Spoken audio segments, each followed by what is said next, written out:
of one. So Shakar can see great distances as well as very up close.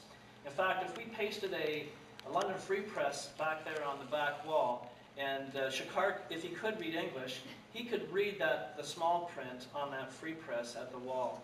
And so their visual acuity is just second to none. The other neat thing about it is you know, you and I have about 250,000 cone cells per square millimeter. Oh, did you see that? Yeah. That's called rousing.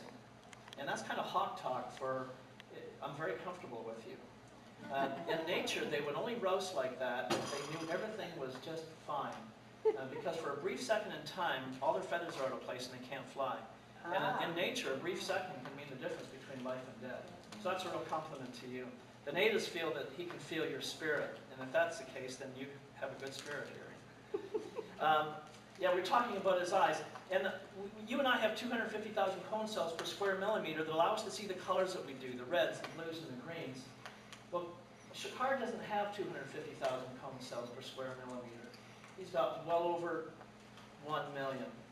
He can see colors that you and I can't see. In fact, if we could see the world through Shakar's eyes, it would freak you out. You'll be seeing colors you've never seen before for the first time in your life. He can see into the ultraviolet range.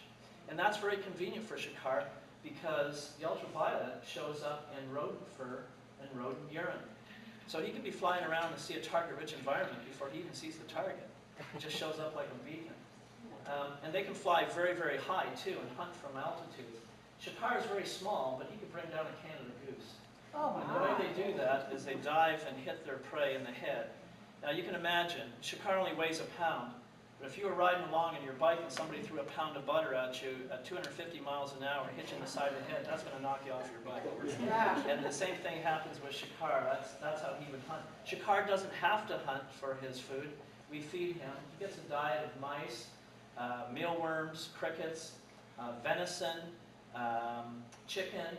Our bald eagles get trout and salmon, and they also get You know, I'm in the kitchen in the afternoon cooking up a hot dog, and I'm thinking, this sucks, you know, this is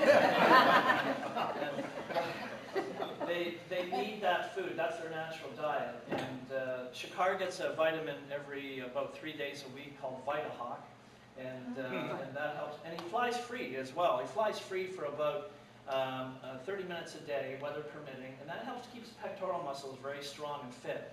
We also attach a little transmitter to his leg, so that if he gets chased off by crows or by eagles sometimes, we can just get the receiver out and we know exactly where he's gone, and we can go get him. He flies free, and we've handled him with a lure so that he chases after the lure. We just swing it around and then pull it through, and he'll do an arc on the egg type of thing, and we call it the egg, where he goes up and around, and that really pulls on his pectoral muscles and keeps him really fit.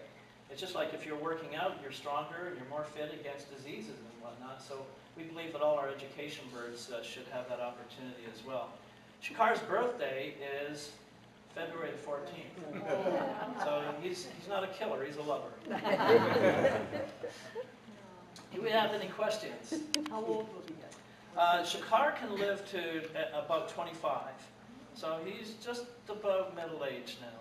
He's sexually mature. We paired him up, or tried to at least, with a female Lager Falcon with Predator Bird Services, Steve Bucciarelli. He had a female Lager Falcon, and Shakar was really interested. He thought she was really hot. And he offered her food, he brought her flowers. I'm kidding, but you know, he did. He really played up to her, and she just didn't want anything to do with it. We brought him home after about 3 weeks, and he was depressed. But he's built up his self-esteem again, and he's doing pretty good.